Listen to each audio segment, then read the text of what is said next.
Well, I'm now in Libya. I've just crossed the border.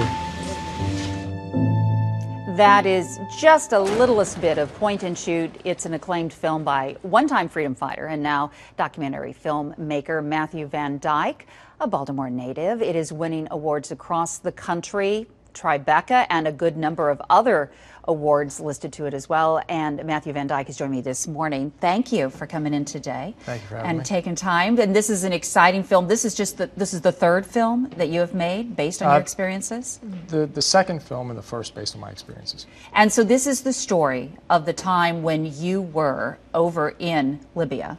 Yes. And it's not really a biography, but it is all but a biography, right? Right. It covers the time, my years in the region, by motorcycle filming for about 4 years before I went to fight in Libya. So it's sort of the evolution of how I ended up a fighter in Libya. And how you and if for those that remember, you were taken hostage in a Libyan prison for 6 months, just short of that. Mm-hmm. And you were released, and there were a lot of efforts put in on behalf of a lot of people here. But then the story you seemed was like from the inside, the actual freedom came. Right. I mean, I was captured on a reconnaissance mission with rebels. I was serving as a rebel at that time, and I was held for about 6 months in solitary confinement. One day, prisoners were escaping the prison. They broke the lock off my cell. I escaped with them, and I went right back to the front line to keep fighting. That's the difference, is you went back instead of coming home. Right. Bo Bergdahl, of course, is the news that he has been released from the Taliban and is now on his way. Does this bring back memories of this experience to you? What is going through him, if you can relate to it at that moment, that release? It seemed to be in your film there was a disbelief that the locks were actually off, that it was a trick of some sort. Do you think he's really believing he's on his way home now?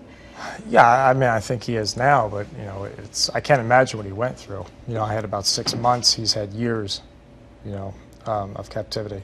It might be difficult for him. It might not be. It all depends on the person. I wish him the best, yeah. And the preparation, and perhaps as a soldier he was better prepared. Right. For that, if that would happen, than you. And so now, Point and Shoot is the film, the story of that. But you also are still out there as a fighter, but not for the U.S. Tell us about your interest in Syria. I've been working for the Syrian Revolution since pretty much when I came back from Libya. It's a cause I'm deeply committed to. I've spent some time in Syria. I made a film in support of the revolution called Not Anymore, Story of Revolution. It's now available on YouTube. That film's won 50 awards. And I've been doing various work in Syria, advising rebels, some various other things. But going back to Point and Shoot, we have a little bit of your clip now, if we can show that. If we can take a look at, this is Point and Shoot, the film out there right now. And of course, I was hoping we'd have some sound with that. Well, I'm now in Libya. I've just crossed the border.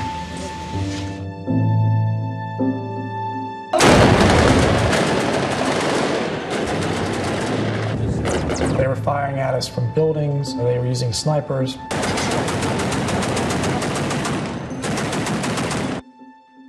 And then I woke up in prison to the sound of a man being tortured in the room above me. And again, that is from Point and Shoot, a documentary about the experiences of Matthew Vandyke from Baltimore. And of course, thank you for sharing some of that with us. It's out there being seen right now. There's more information about it on your website. Is that right? Yes, at MatthewVandyke.com. Okay. And the film will be at AFI Docs in Washington, D.C. on June 20th. Okay, great. So if people want to take a look at that, thank you for coming in, Matthew. I appreciate it. And if you'd like more information on this and other films made by Matthew Vandyke, you can go to our website at foxbaltimore.com/morning.